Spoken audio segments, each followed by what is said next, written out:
Hey, Cavs fans. Welcome to another episode of the Cavs Pick and Roll podcast, the podcast for diehard fans by diehard fans. I'm Alex, and I'm here with Corey. What's going on, Yo. Corey? Hey, it's been a little while. I feel Yeah, we like say it's that at the been, beginning of every episode, I think. yeah. Well, this time, there's no Cavs basketball, right? And it's That's right. been almost like at least a month now, I think. I don't know. It feels like half a year, and it also feels like a week ago at the same time. Just the days and weeks just fly by. And with no Cavs basketball, what have you been doing, Alex, to keep yourself busy and entertained now that there's no wine and gold to watch? Oh, man. Well, I was keeping up with the playoffs a little bit, just catching a game here or there, watching the Nuggets smoke the Lakers. I was watching a little bit of the NHL playoffs while the Maple Leafs were still in it, but they got eliminated in the second round. But not too much. Mostly working, playing a little Diablo 2. Nice. And that's it. Nice. And your kids are wrapping up school here, right? Yeah, they got a half day tomorrow and they're done. Yep. So mine finished up today, so now it's the whole, summer mode. Kids are home and need entertained, and all that good stuff.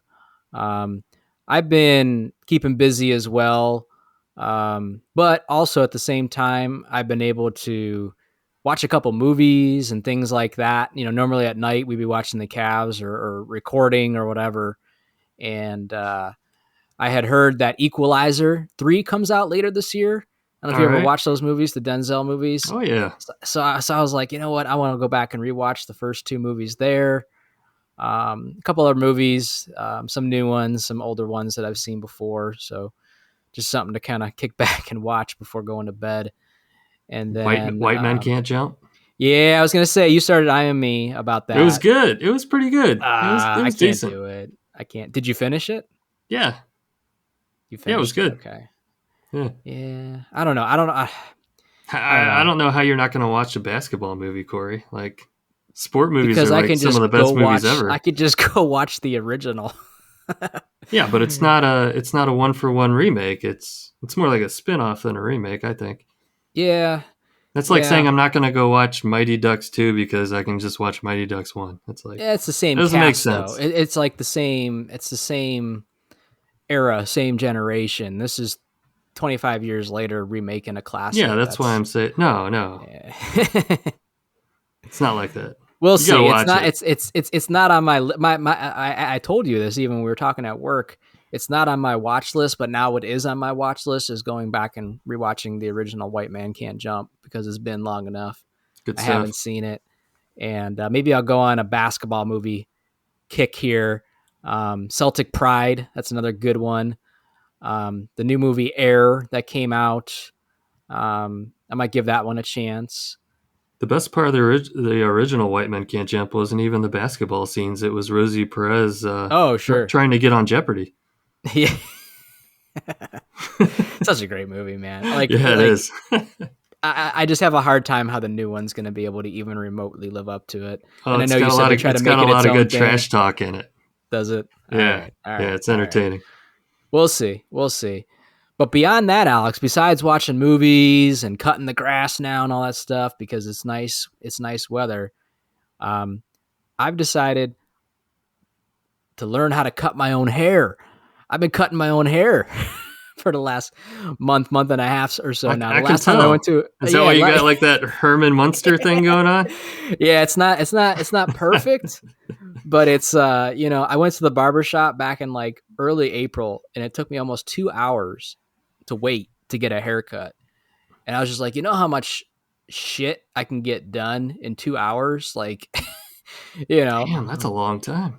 Almost 2 hours. And the time before that, it was close to an hour and a half. And then, at $25-$30, whatever it is after tip. And I'm just sitting there doing the math. And I'm just like, you know what? How hard can it be? So I went out and bought me some stuff, watched a couple YouTube videos. There you go.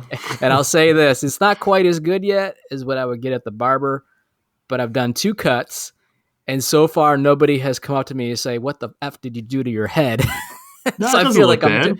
I feel like I'm doing all right, and Yeah. I'll get better at it. So that's my new I've been hobby is cutting cutting my my own own hair hair. for maybe 18, 19 years now.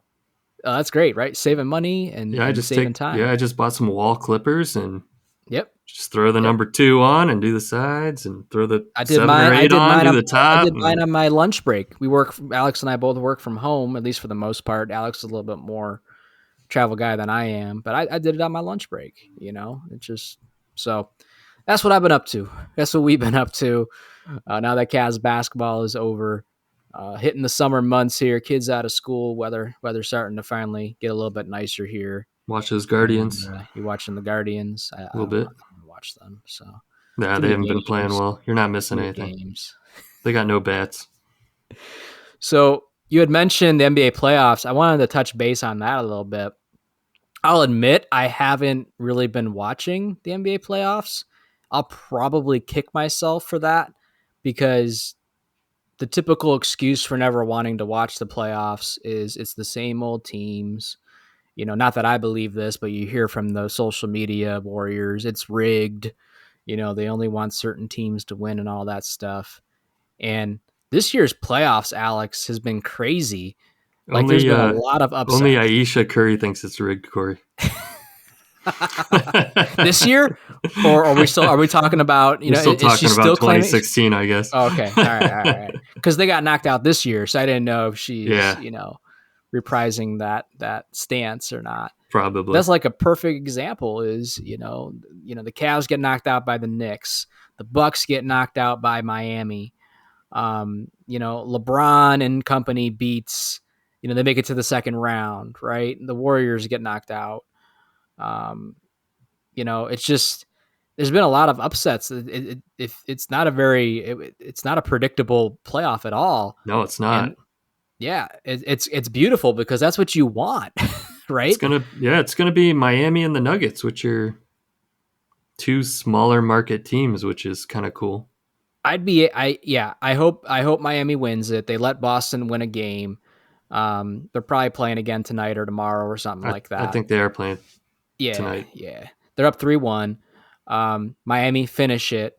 8th seed going to the finals. I don't know if that's ever happened or not. Um, but that's a pretty cool story. And I wouldn't be mad at whoever wins that.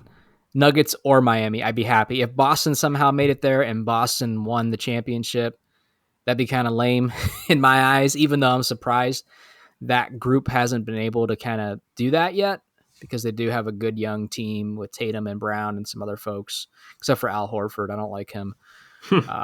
He's the Kyle Lowry of the Boston Celtics. Yeah, softest big in the league. Right. But he knocked down. I still remember Talk the some game. smack. I still remember the game where he knocked down 5 trays against the Cavs during the regular season. Man, oh man. But yeah, the finals of Miami and the Nuggets. I might have to watch that, and that'd be fun to kind of see who wins that. Yeah, So for sure. yeah. So and all of that too, what also is probably going to happen is lead to some shakeups this offseason, right? Like think of Phoenix. Kevin Durant just went out there. I believe I heard Chris Paul. He's a free agent. He's an aging guy. He's been there. He's been with the Suns for several years now. Just hasn't been able to get over the hump. Is he going to move on? Is the team going to move on? James Harden, kind of like an idiot in my opinion, is hey, I'll go back to Houston. So Yeah. are the Sixers going to kind of not fall apart but have to do some kind of drastic stuff? There's always the possibility of teams kind of overreacting. What's the Warriors going to do? Is that trio done? Is their time finally up? Is it time to finally move on from Draymond Green? Like you're going to see some shuffling around this offseason. And that's always fun to see from just the NBA fan perspective. Is I want to watch these finals because I think they'll be good because it's two teams you don't get to see very often be there. But then I'm ready for off-season mode, not only for Cavs purposes, but just for the NBA, just to see how things are going to switch up. Right. Yeah, for sure. It'll be interesting. I mean, it's going to be a heck of an off season. It's going to be a lot of moves. I don't know if the Cavs are going to be able to make any moves. We've got no first round picks forever. We Yeah. got For we the got rest number of, for the rest of the 49 in decade, this draft. for the record, for the rest of this decade, we basically don't own a first round pick as of now, which is kind of scary. But hey, the Cavs will do something to recollect some assets. I don't know what the Cavs are going to do yet either, and we'll get into that here. But at some point, they'll make some sort of move that nets them a first rounder here or there over the next several years. They're not going to wait till 2031 to make a first round pick again. They just don't have anything now, which means they don't have a lot of leverage right now. And, I can get that from a fan perspective. That puts you in an uneasy place because you're trying to find the paths to try to make this team better. And a first round pick is normally a highly touted asset that the Cavs don't have here. Yeah. I don't know what they're gonna do. There's not a whole lot of options. We do have some expiring contracts and such, but I don't know. Do you want to get into it now, or do you got something else you want to talk about? No, we can get into it. The last thing I forgot to mention, also, real quick, and then we'll get into it. I'm still buying Cavs cards, Alex. Oh, So I okay. got Brad Doherty rookie and a Yeah. Mark Price rookie card here. Wow. 2 Fleer cards, and I got them very cheap. Those are And I know I nice. haven't been posting. The Cavs card of the day. I stopped that a little while ago, but I still have been amassing and adding on to the collection. Love finding deals on eBay or whatever I can, and saw both of those for very cheap, so I snagged them up and wanted to show those off real quick. Those are two So, cards from a great era, and they had a nice. oh, They got a nice retro look to them. Do they oh have yeah. little like a blurb on the back of them or a bio or something? So these ones are very short. Brad Doherty just says born 10/19/65, his height 7'0", weight All right. 245, and his college. And basically the same thing for Mark Price, born in 64, 6'1", 175. So they weren't quite at the point yet where they had the blurbs on them. Those are really fun. I feel like more like those were like 90s. Once we got to the 90s, they started doing that. These are, what is it, 86, 87 cards. So they weren't quite doing that yet. But yeah, I love the look of these All right. old Yeah. school Fleer cards. Yeah. Like Those are cool. those are dope. So yeah, but yeah, let's get into some discussions with Cavs basketball. We're in the off season now. The Cavs really can't do a ton until the season ends, but they do have some decisions to make, Alex. And in my opinion, the biggest decision they need to make, and if you've been paying attention, it sounds like they might have already made that decision, but they still got to make it, the numbers work, is what are they going to do with Karis LeVert?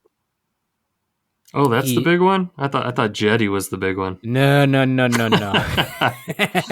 We'll get to Chetty. But the reason why I say LeVert is because he is the biggest contract wise, like the most expensive player He is.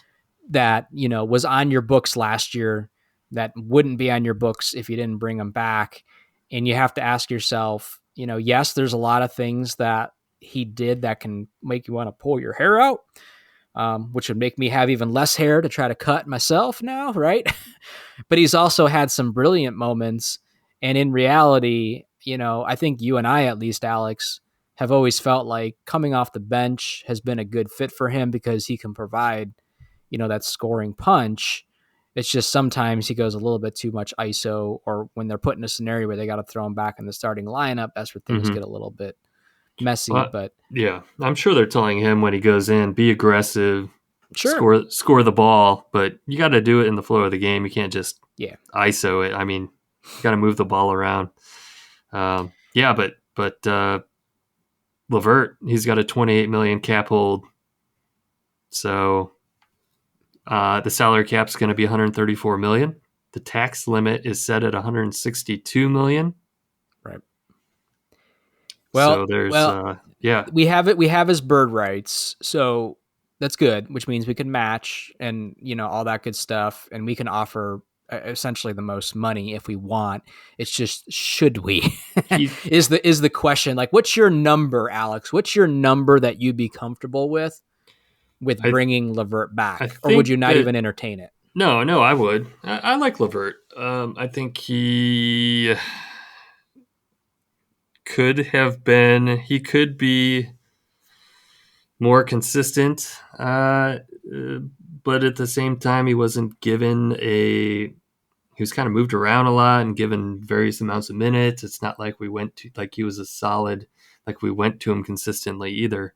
But I think he's going to want probably close to similar to his last deal, around 3 years, 52 million. Um, Atlanta gave Bogdanovich a 4 year, $72 million extension. That's a So name. That's a name I know a lot of Cavs fans like. yeah, For a hot second there was. I don't think there's much legs to that rumor, but there was a hot second where he was somewhat connected to the Cavs when all the NBA trade deadlines were coming up, and most Cavs fans probably would have jumped all over that.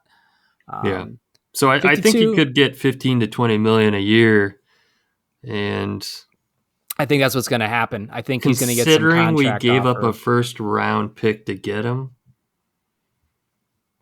I think you know, I would like to see him come back, and I think it's worth you know, that if we're talking about 15 million, I would say let's do it. Yeah, I think so. Supposedly, Levert has said he wants to come back. Why would he say anything else? Oh, wait, James Harden just said I would go back to Houston. So there are some idiots out there that don't know how to, market themselves or protect their finances. But he has said he wants to come back, and Altman has said, retaining Levert is one of their top priority. Because again, he is a capable player. He is capable of putting up big numbers. I still remember the one game this year where he and what was it, Mitchell went off for 40 plus each. I think it was 42 each. It was when Garland was out. And he's had other, stints where he has proven he can score the basketball. It's just doing it on a consistent basis is the problem. And, he didn't always get consistent minutes because his play wasn't always consistent. So but at the same time, I feel like it's worth exploring bringing him back. 3 years, 52 sounds a little high to me. But I feel like there's some team out there that's going to see him dangling, as a free agent and make an offer, and the Cavs might be put in a scenario where they might have to try to match it. I did read somewhere that they can extend him, but that has to be done by June 30th. So about a month until, something like that happens. And to be honest with you, I would like to see something happen sooner than later. Don't let it come down to, some team like the freaking Knicks offering him Uh, some bogus contract and you kind of lose him for nothing. I think losing him for nothing would kind of sting a little bit, yeah, in my exactly. opinion. That's why I was kind of throwing in that point that we gave up a first rounder to get him. Like I don't want to lose him for nothing. It'll be like we gave up a first rounder for nothing. Right. And it's only because, are you going to be able to replace his production with what would be out there on the market if you did lose him for nothing? For for the value that we could might be able to get him for. Yeah, I agree. Right, right. So Levert's a big one. He'll probably always be, even if he does come back, let's say he comes back for 3 years, 45, 50 million, whatever it is, his name will probably always be dangled out there in trade deadline talks. He's the new Kevin Love, just the way he's the new Kevin Love / Colin Sexton. Whenever we get to a trade deadline or we need to find a way to improve, his name, his contract will always be dangled out there. But I think it makes sense to see what it would take to bring him back. The next one, and you kind of brought up the name already, was Chetty. And from what I've read, the Cavs basically have a decision on whether to guarantee, his 2024 contract, which would be just shy of $7 million. So where are you at? Where are you at with Chetty, Alex, at this point? How many years has he freaking been here now? He's been with the Cavs. He's the last Six, Cavs seven player that years? played with LeBron when we had LeBron. Right. Yeah, I mean, he's in the top. He's in the top. What, five of all time 3-point makes in Cavs history? Are you kidding me? Remember when he passed up Jr. and he made like yeah. 9 threes that game to do it? Like, put the name in the rafters or move on. Like, what are we doing? Pachetti. I don't know. I don't know. That's a tough one. Some Jetty is so streaky. Like sometimes Yeah. he's out there and he just looks great. right? He's just in the flow of the game, and he's hustling, and he's scoring, and he's making the right pass, and he's just playing great. And then other nights he's invisible. It's like you put him in, he can't make a shot. He's just so streaky. Such He an is. inconsistent player. That's really tough. And at 7 million, um, he does play in a position that we're weak at. So I think he would be good to hold on as a backup if we can keep him, cheap. But Well, but we do I think need to that's what find. I think that's what he has going for him. Is you got to remember he's still in that contract period where the Cavs signed him 3 years ago, where they gave him like 4 or 5 years, and like 7 million or 8 million was like the most he was going to make in a given year. Maybe he had 1 year of 9 million. I don't remember, but I think that's what he has going for him. 7 million in today's NBA is still relatively cheap, even for a somewhat inconsistent player who can look brilliant on nights. There was plenty of nights he looked brilliant throughout the season, and plenty of nights he didn't even play because he had a bad 2 weeks, and then finally he got benched or whatever the case was. But I feel like, for 7 million, are you going to find something else out there that can be better, be more consistent, replace him? I don't know. So, I feel like it's probably a safe decision to make, and then you can assess early in the season whether or not he's going to be able to contribute or not. And if not, trade market will be there before you know it, and then you can see what his value is. I don't know what his value is right now out on the market. You know what I mean? So it's like Yeah, it's hard to judge. it's very hard to judge. It's very hard to judge. Um, so we're kind of both on, yeah, bring him back because it's cheap. Even though, I mean, he's a bench player, and he has times where he can contribute to the team. The last one that I saw was Lamar Stevens. This one to me feels like a no brainer, but he has a 1.9 extension, like a Hmm. team option. It feels like that's a no brainer to pick him up. We like Stevens. We all wish he would have played more in the playoffs. Exactly. I wish he would Um, have got more minutes all season. I wish he would have been a steady yeah, piece all season, so that when we got to the playoffs, he would have gotten some minutes and been able to have fit in and made a difference. We got to well, the playoffs and we just didn't play him because he yeah, never he didn't got make. consistent minutes all season. Yeah, he didn't make the top 8 or 9, right? And in a way, the reason why he's not ever going to get that chance is because of what we're talking about, and we're contributing right now. Like, we're playing GM, we're saying bring back Levert, bring back Chetty. Well, that just keeps knocking Lamar down the totem pole. Dean Wade, that's another guy that that's the thing. You have these kind of homegrown diamond in the rough type players that weren't drafted very high or drafted at all, that have been able to turn into semi-rotational players because none of them have really been able to stick. Right? It's just been this hodgepodge of 4 or 5 players that we've kind of just insert at different times. Dean Wade looks brilliant, then he gets injured, then he looks like crap the rest of the season. Okay, we're going to throw in Chetty now. Chetty has a great, 3 weeks, but then he sucks for a month. Rubio comes back, but he doesn't look like himself. Like, we just keep trying to plug in those holes, and nobody really stuck. So that when it came to the playoffs, and this is why we were concerned, JB's rotation looked like crap because after the top 6, it was a crapshoot on what you were going to get out of those Right. next 3 or 4 guys. And he didn't adjust fast enough to try to find somebody else when those players weren't producing in the playoffs against the Knicks. So we're saying bring all these guys back, but at the same time, we're going to have the same exact issue then that we had the last 2 seasons now with those group of players. Who's The going to be the thing guy the to thing step up? is these guys are young and they haven't hit their potential yet or hit their ceiling yet. That's why I think part of it is like bring them back. Now they have Yeah. some experience. They got some playoff experience. They didn't. They rode the pine.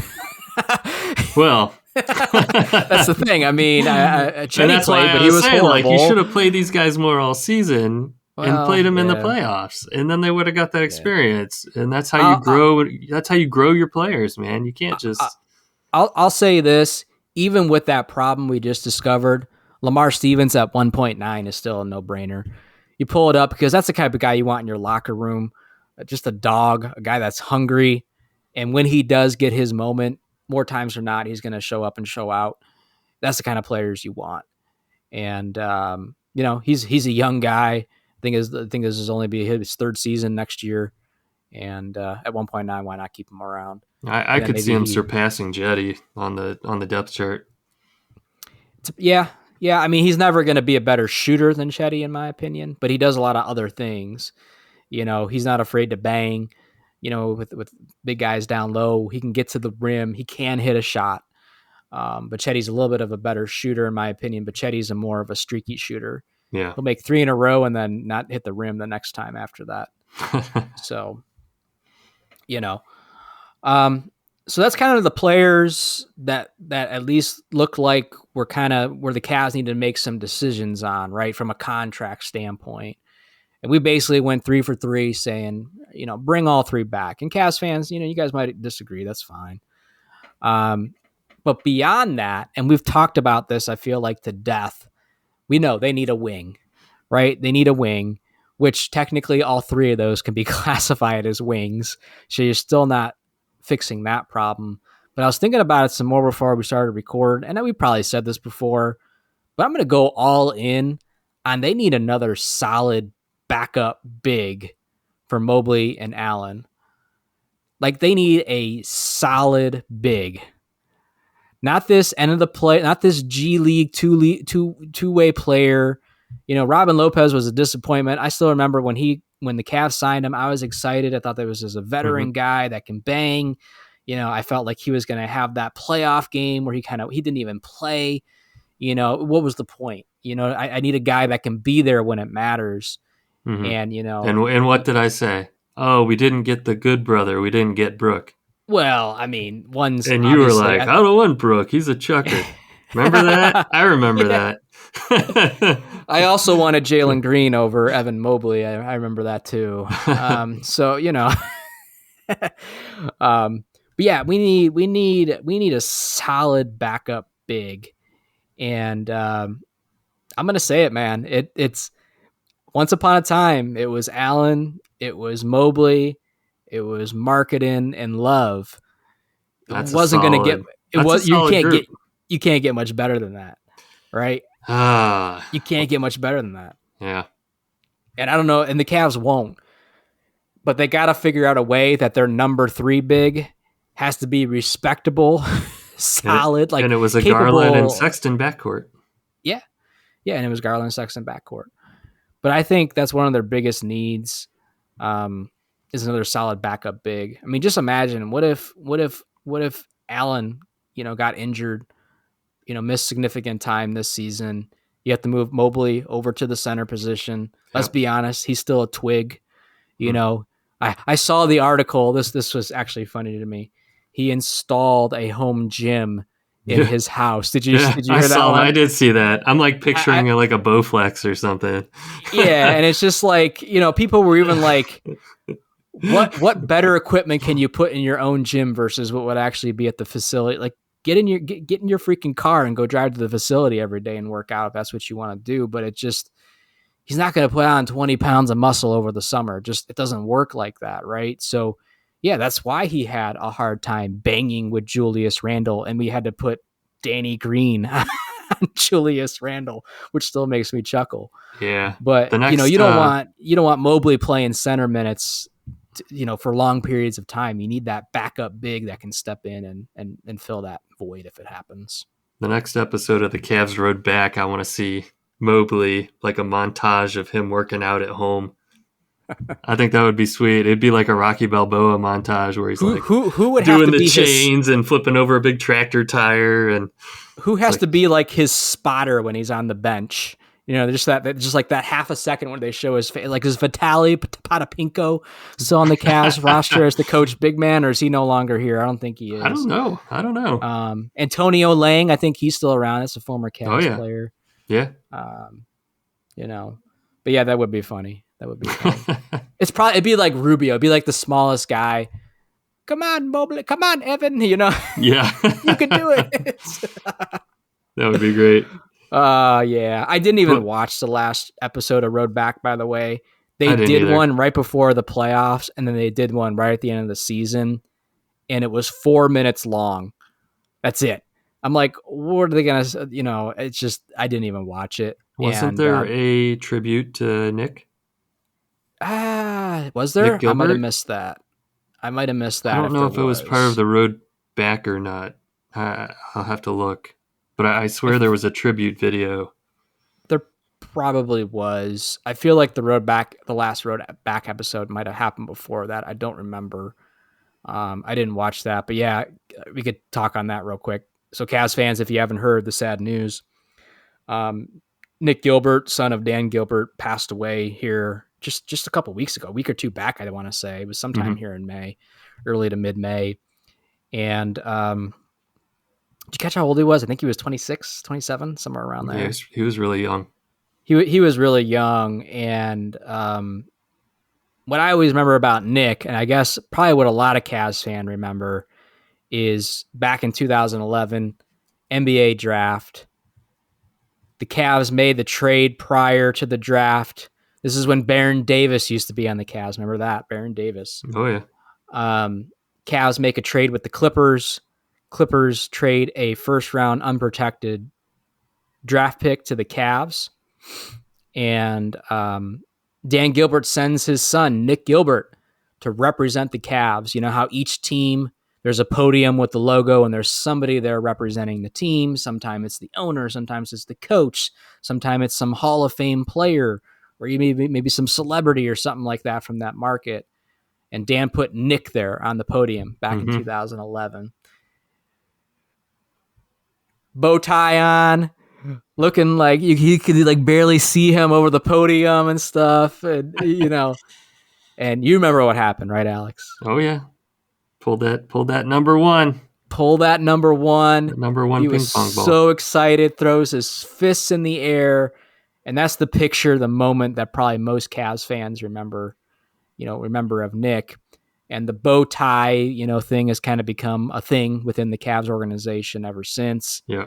And I'm pretty sure he sat at least one, maybe two more. I don't know. I'll have to go back and look. I think he sat the next year and at least one more draft after that. He did. Yeah. He Didn't was like have the I lucky don't- charm going forward. He was like the lucky charm, right? I don't think there was another number one pick while he sat there. But that 2011 number one pick landed us none other than Kyrie Irving, right? So that was a pretty big deal.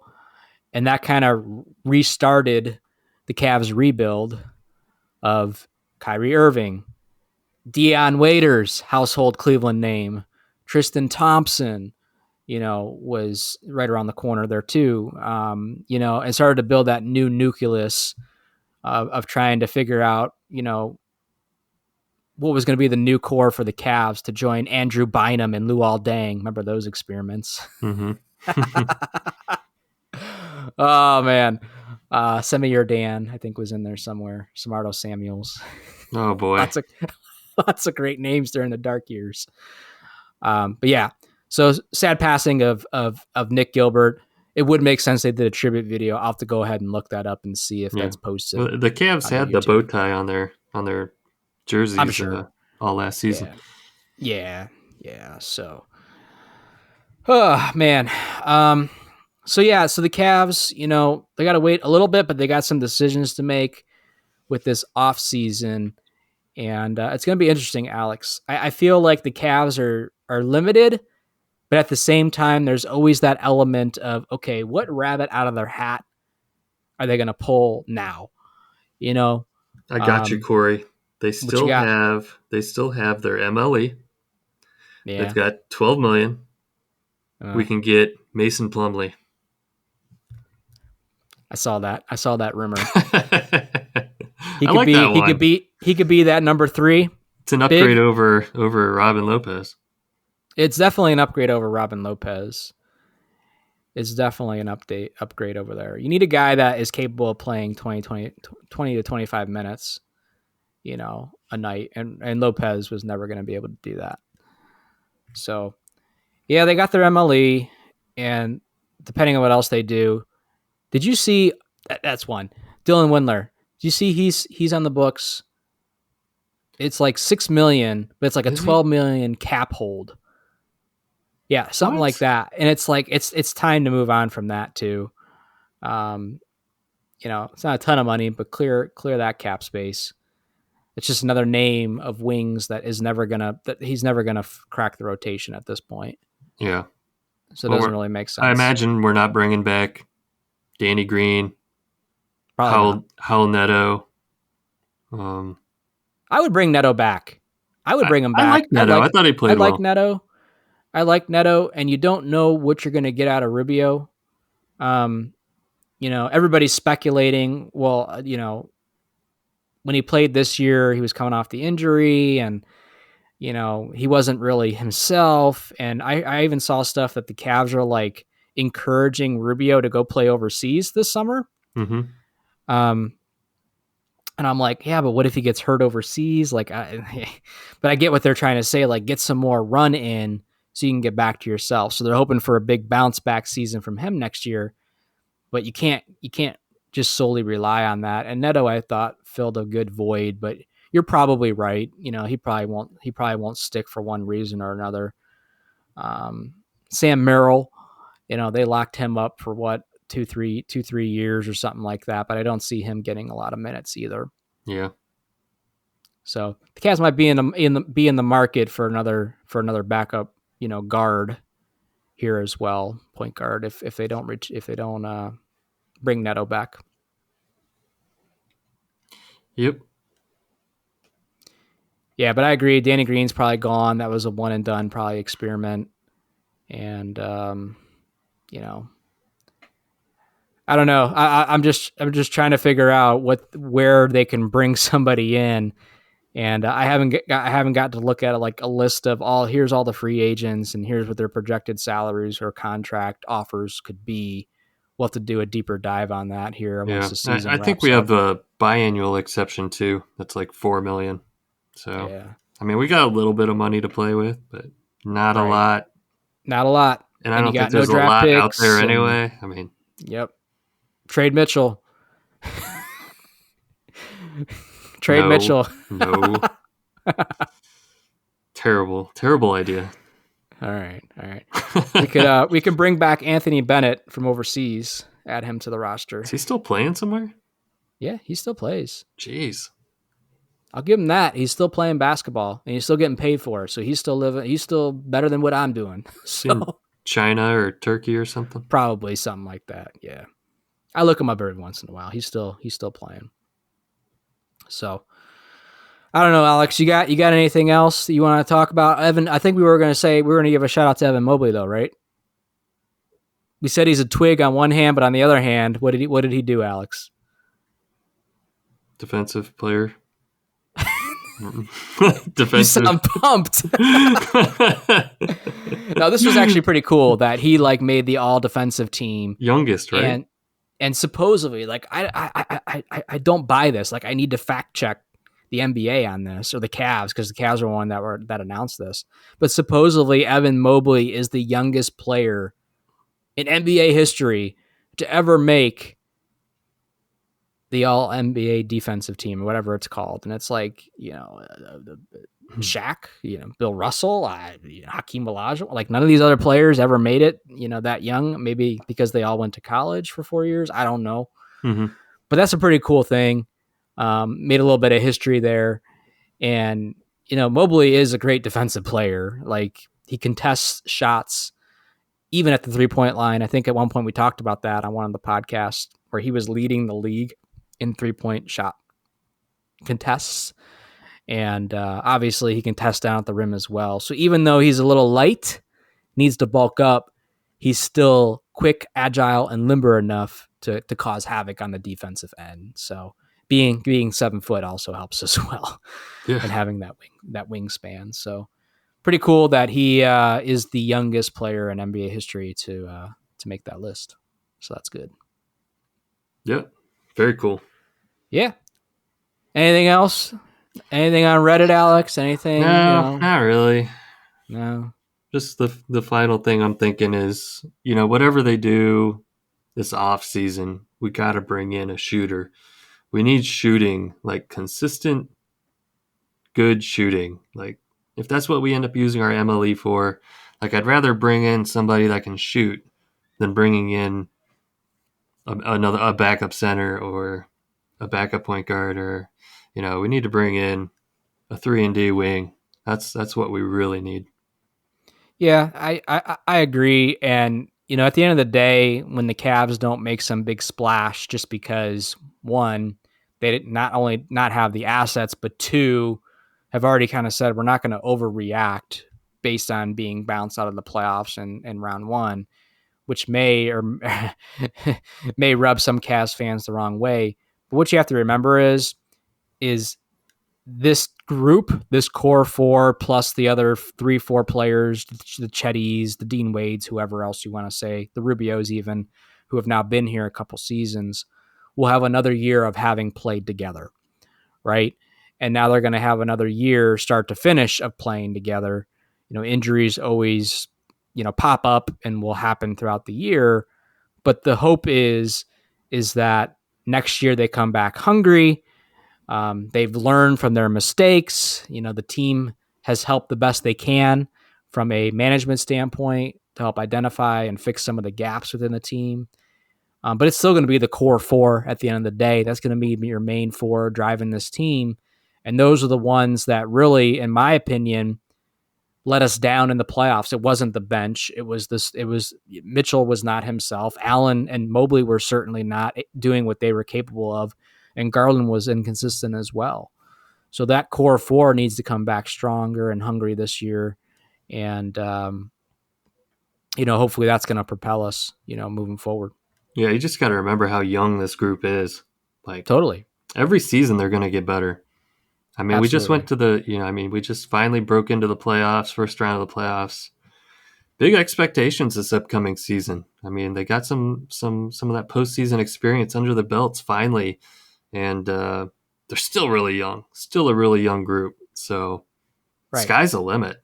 Yeah, agreed. And that's why you can't overreact. You can't, give it another run here before you try breaking up the core four or doing something crazy like that. So, a year from now, if we are talking the same way, we were bounced out of the first round by the Knicks, okay, we'll entertain some more drastic moves. But at this point, like you said, they're so young. They're only going to continue to improve. You run it back, you sprinkle in some additions where you can, and you decide who's going to be here moving forward. KD? Yeah.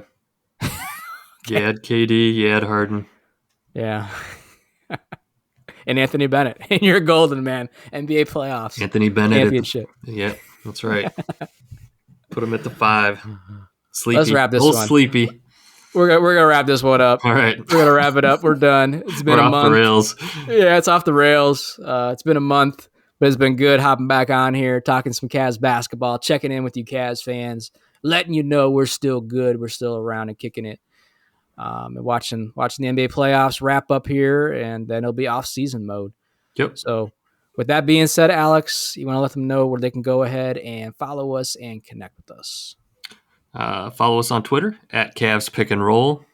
Shoot us an email, cavspickandroll@gmail.com. Follow us on Instagram, Tumblr. Watch us on YouTube. That's it. All right. Well, there it is, Cavs fans. Appreciate you listening as always, and we will talk to you again soon. Peace out, Cavs fans.